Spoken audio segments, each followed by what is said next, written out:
produces 2 ATP molecules, whereas in the respiration of another organism B, one molecule of glucose produces 38 ATP of molecules. तो बोल रहा है कि name one unicellular fungus which behaves like a, okay, and where is it 2 ATP molecules produce in the cell.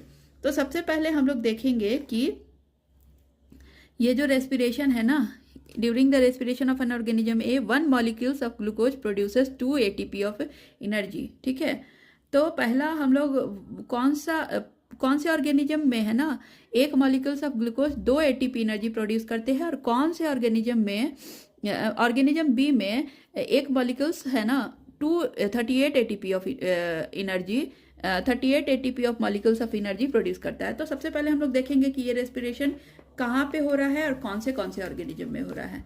तो देखो, इसके लिए मैंने आपको पहले से बता के रखा है कि रेस्पिरेशन दो तरह, सेलुलर रेस्पिरेशन जो है ना, उसमें जो भी ग्लूकोज हमारे बॉडी में एब्जॉर्ब होता है ना ड्यूरिंग डाइजेशन, तो वो एब्जॉर्ब जो ग्लूकोज है वो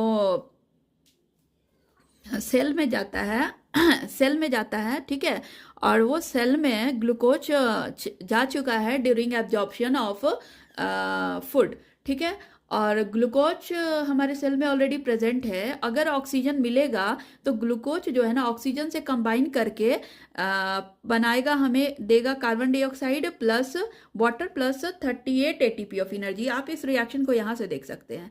ग्लूकोज जो है ना वो कंबाइन करेगा ऑक्सीजन से, बनेगा carbon dioxide plus water plus 38 ATP of energy. ठीक है, तो देखो यहाँ पे दो प्रोसेस होता है. ग्लूकोज सबसे पहले पायरूवेट में टूटेगा, मतलब ग्लूकोज का ग्लाइकोलाइसिस होगा और वो पायरूवेट में टूटेगा. तो ग्लूकोज हमारा 6 कार्बन एटम है, पायरूवेट हमारा 3 कार्बन एटम है. तो फर्स्ट प्रोसेस में ग्लूकोज टूटेगा पायरूवेट में. ठीक है, जिस प्रोसेस को ग्लाइकोलाइसिस बोलते हैं. यहाँ पे आप इस रिएक्शन को अच्छे से देख सकते हो.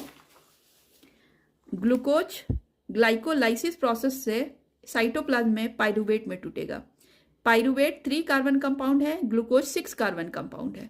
ठीक है, अब ये पायरूवेट अगेन ऑक्सीजन के प्रेजेंस में, ये पायरूवेट जाएगा माइटोकॉन्ड्रिया में, ऑक्सीजन भी माइटोकॉन्ड्रिया में जाएगा.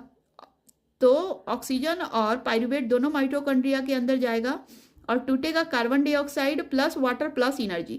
यहाँ पे जो एनर्जी है ना वो 38 ATP ऑफ एनर्जी होगा, मतलब lots of energy will be released.